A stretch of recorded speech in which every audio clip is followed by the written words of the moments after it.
Hi అండి. Welcome to సాహితీ recipes. అందరూ బాగున్నారా? ఈరోజు రెసిపీ ఏంటంటే ఫ్రైడ్ రైస్ అండి. అందరికీ తెలిసిందే, ఇదేమి స్పెషల్గా కొత్తగా ఏం కాదు. మళ్ళీ ఒకసారి నేను చేసుకున్నా అనేసి మీకైతే వీడియో పెడుతున్నాను. ఇంతకు ముందు పెట్టిన దాంట్లో అయితే క్యారెట్ అండ్ బంగాళదుంప కూడా వేసానండి. ఇందులో అయితే ఓన్లీ ఏం వేయట్లేదు, ఓన్లీ టమాటా అండ్ ఆనియన్ అయితే వేస్తున్నాను. చూసారు కదా, ముందుగా ఆయిల్ పోసుకుని, కడాయిలో అయితే ఆయిల్ పోసుకోండి. ఆయిల్ హీట్ ఎక్కిన తర్వాత ఒక ఉల్లిపాయ, 2 పచ్చిమిర్చి అండ్ ఒక చిన్న సైజు టమాటా కూడా కట్ చేసి వేసుకుని ఫ్రై చేసుకోండి. మీకు అందరికీ తెలిసే ఉంటుంది, ఇదేం కొత్త ఏం కాదు. మళ్ళీ ఒకసారి నేను చేస్తున్నాను అనేసి మీకు కూడా పెట్టాను. అలాగే అందులోనే 2 ఎగ్స్ వేసుకుని బాగా మిక్స్ చేయండి. ఇలా ఎగ్ అండ్ ఆనియన్ కూడా ఇలా కలిసేలాగా అయితే బాగా కలపండి. కలిపిన తర్వాత ఫ్రై అయిన తర్వాత అందులోనే 1 స్పూన్ అల్లం వెల్లుల్లి పేస్ట్ కూడా వేయండి. అది కూడా అందులో కలిసేలా కలిపేయండి. తర్వాత గరం మసాలా వేయండి. అలాగే చికెన్ మసాలా కూడా వేయండి. వేసి బాగా మిక్స్ చేయండి. ఇంకా చాలా రకాలు వేసుకుంటారు, నేనైతే ఓన్లీ 2 వేస్తున్నానండి. వేసి బాగా మిక్స్ చేసేయండి ఇవన్నీ కూడాను.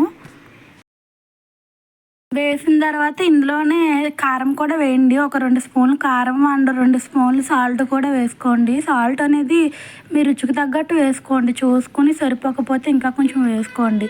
వేసుకుని ఇలా ఫ్రై చేసుకోండి. ఇది ఫ్రై అయిన తర్వాత ఇందులోనే మనం ఎంత క్వాంటిటీ కావాలో, ఎంత కావాలో అన్నది రైస్ అయితే తీసుకోండి. మీరు ఇద్దరు కావాలంటే ఇద్దరికి సరిపడా, ముగ్గురు కావాలంటే ముగ్గురికి సరిపడా రైస్ అయితే తీసుకుని బాగా ఫ్రై చేయండి. ఇలా ఫ్రై చేశారు కదా, చూసారు కదా, చక్కగా ఇదంతా కలిసిపోయింది. కోడిగుడ్డు అండ్ రైస్ కూడా బాగా కలిసేలాగా అయితే బాగా కలిపి ఫ్రై చేయండి. ఒక 5 నిమిషాలు అయితే ఫ్రై చేయండి. అంతేనండి, ఫ్రైడ్ రైస్ అయితే చాలా ఈజీగా అయితే రెడీ అయిపోతుంది. నా కోసం అండ్ మా హస్బెండ్ కోసం అయితే ఫ్రైడ్ రైస్ చేసుకున్నాను. అలాగే మా పిల్లల కోసం అయితే, మా పిల్లలైతే నూడిల్స్ కావాలని అయితే అడిగారండి.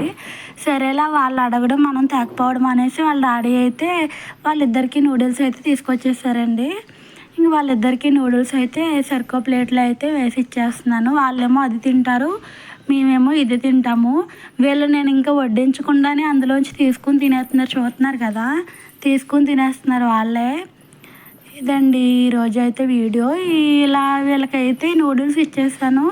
అలాగే మాకైతే ఫ్రైడ్ రైస్ అయితే వేసేసుకున్నాం. ఇదైతే మా హస్బెండ్ కోసం అయితే వేస్తున్నానండి. ఎప్పుడు ఎక్కువ ఏదైనా తినాలనిపిస్తే మటుకు ఖచ్చితంగా పిల్లలకి ఏదైనా కావాలంటే వాళ్ళకి అది తీసుకొచ్చేస్తాం. మేమైతే ఫ్రైడ్ రైస్ చేసుకుని తినేస్తాము. ఎందుకంటే ఇంటి దగ్గరే చాలా టేస్టీగా చేసుకోవచ్చు.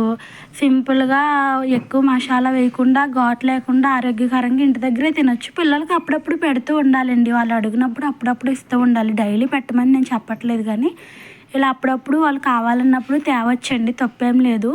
అస్తమాటం అయితే తినకూడదు. ఇదిగోండి మా హస్బెండ్కి ఇచ్చి నేను